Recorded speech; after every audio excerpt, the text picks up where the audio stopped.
Former Pakistani Prime Minister Imran Khan is out of hospital days after being wounded in a shooting. He was struck in the leg on Thursday during a nationwide tour to demand early elections.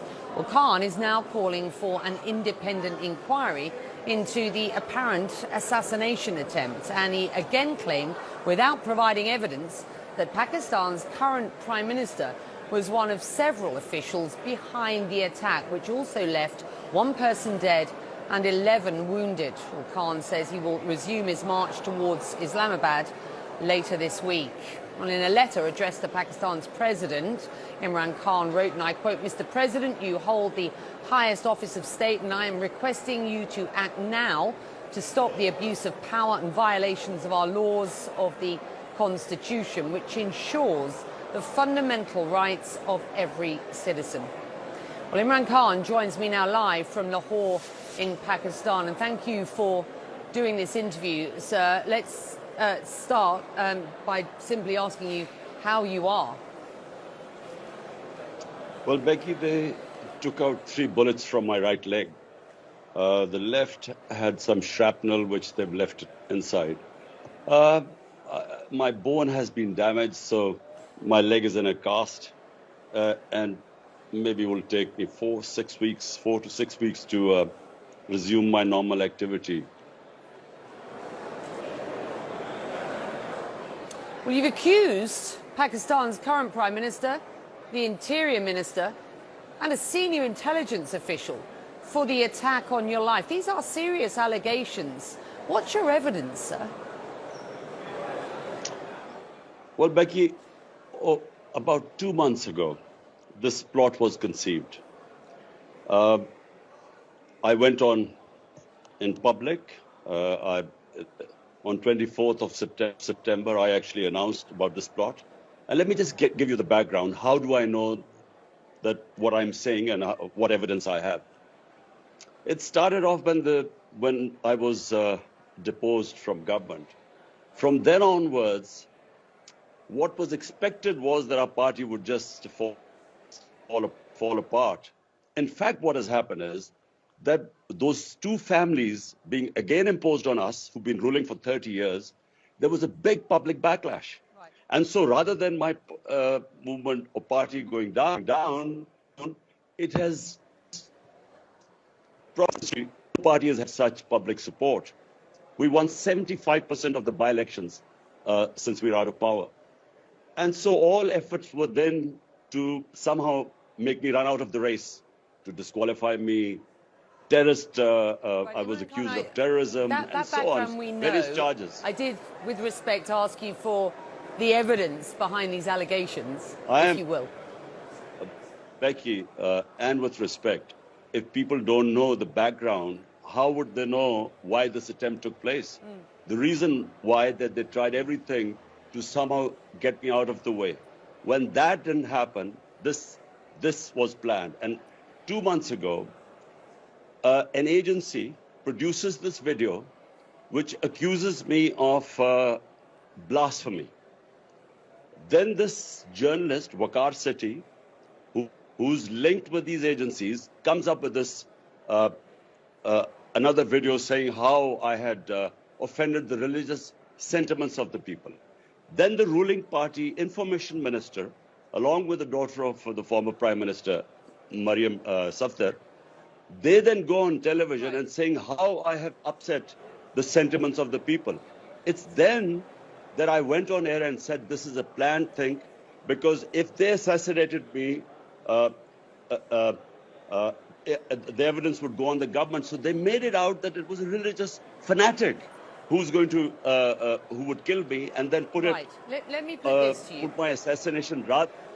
What? Imran Khan, your allegations have been aggressively refuted. I have to put this to you. Pakistan's Prime Minister Shehbaz Sharif has condemned the attack on your life, wishing you a speedy recovery on his Twitter. The Interior Minister has rejected your accusations, saying, and I quote, "Imran Khan has blamed me, the Prime Minister, and a senior officer. This is such a grievous statement. It happened in the province where Imran Khan's party is in government."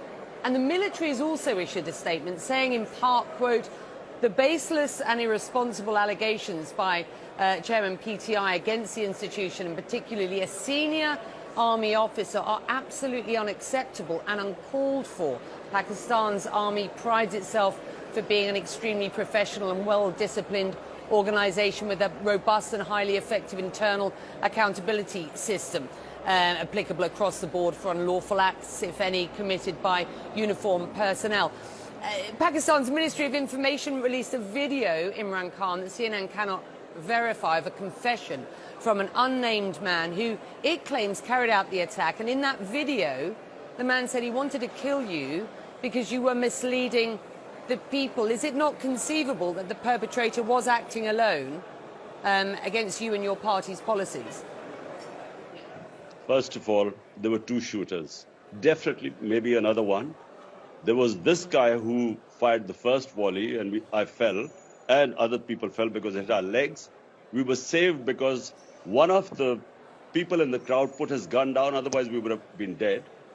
Then there was another volley came in because we were falling. This volley came over our heads. Look, it was a planned assassination attempt, and we knew about it. I went on air beforehand. I warned them that this is what would happen. They would blame it on some religious fanatic. And why, after the attack, the things that have happened, the cover-up that is going on. So that's why I have called for an independent investigation. These three people were responsible. If an independent or proper investigation is to be done, with them on top, it can never happen because the investigating agencies are below them.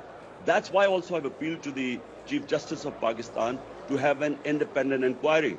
If my allegations are wrong, then the inquiries would prove they're wrong. I know the sequence of events. I know the cover-up that took place, and it's still taking place.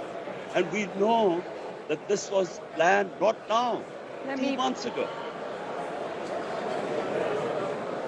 You've blamed the US and other actors for ousting you as Prime Minister, and you have made it abundantly clear that you wish to return to power. Wouldn't accusing the current government of perpetrating the assassination attempt without proof work in favour of your political endeavours? That's certainly what your critics are suggesting.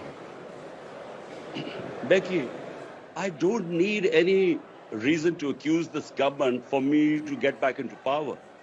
Every opinion poll in Pakistan, 75% of the by-elections have been won by us. All the opinion polls, this is the most popular party. You don't need to accuse people of assassination so that you get more popular in this country. We know what is happening. You know, the two people I've accused, Shahbaz Sharif, the Prime Minister, and the Interior Minister, both have been accused for a massacre. 12 people were massacred, and about 60 were hit with bullets when the police opened fire at an unarmed crowd which was planning to do a political protest. It's called the Model Town Massacre. They have been accused of killing people, assassination, extrajudicial killing. This is not the first time they've done it. And as for the intelligence agency, the person, the officer involved, we know how the evidence was, how this whole plot opened up. We know that how the video, who made the video, from where it went to the which journalist, how it was orchestrated, and then the cover-up that is taking place. Okay. Since, as you said, this guy appears on television. How was this allowed? This guy allowed to? I am hearing your accusations. Let me put this to you. Yeah. Let me just put this to you. Pakistan's Electronic Media Regulatory Authority had initially issued a ban on airing your speeches. That was until the Prime Minister himself used his executive order to reverse that ban. Some will see that as a show of good faith in light of your allegations against him. Do you see it as such? Two things, Becky. The clampdown on the media in Pakistan is unprecedented. One of the best investigative journalists in Pakistan, Arshad Sharif, he was assassinated in Kenya just a couple of weeks back. This guy was exposing this whole plot that took place against me. That he was hounded out of Pakistan. He ended up going to Dubai. From there, he went to Kenya, where he was killed. Two of my closest aides. One was my chief of staff, one was a senator, Azam Swati. Both were stripped naked, tortured. Both blamed the senior intelligence officer who was responsible for the torture. So look, the clampdown that has taken place on media is unprecedented in Pakistan. So for him to suddenly say that, they will lift the ban on me, it would not have withstood in any court of law. On what basis would they ban me? And by the way, how come as a person who was about to be assassinated, how come I cannot name those people who I'm suspicious about who planned this attempt on me? You continue to call this an assassination attempt, and you say you had evidence that this was going to happen beforehand, and you say now that you want an independent investigation. I just do wonder what information you were given and from whom to support those allegations. So number one, Becky, on 24th of September, there is my public speech where I exactly, as the events unfolded, they are in that speech, how this would happen, how religious, in the name of blasphemy, a religious fanatic would kill me and then they would blame it on him. All this is in my speech, which I put on television, it's on social media. Secondly, remember 3.5 years I was in power. I have connections with intelligence agencies, the different agencies that operate. How did I get the information? From within the intelligence agencies. Why? Because most people are appalled by what is going on in this country. What is happening in Pakistan is unprecedented. I was in General Musharraf's martial law. I was put in jail during his time. Never did we... The sort of oppression that is going on right now in Pakistan never happened even in Musharraf's martial law. All right. Imran Khan, we've run out of time. I thank you for joining us. The point of view of the former Prime Minister. And listen, sir, we do wish you a speedy recovery.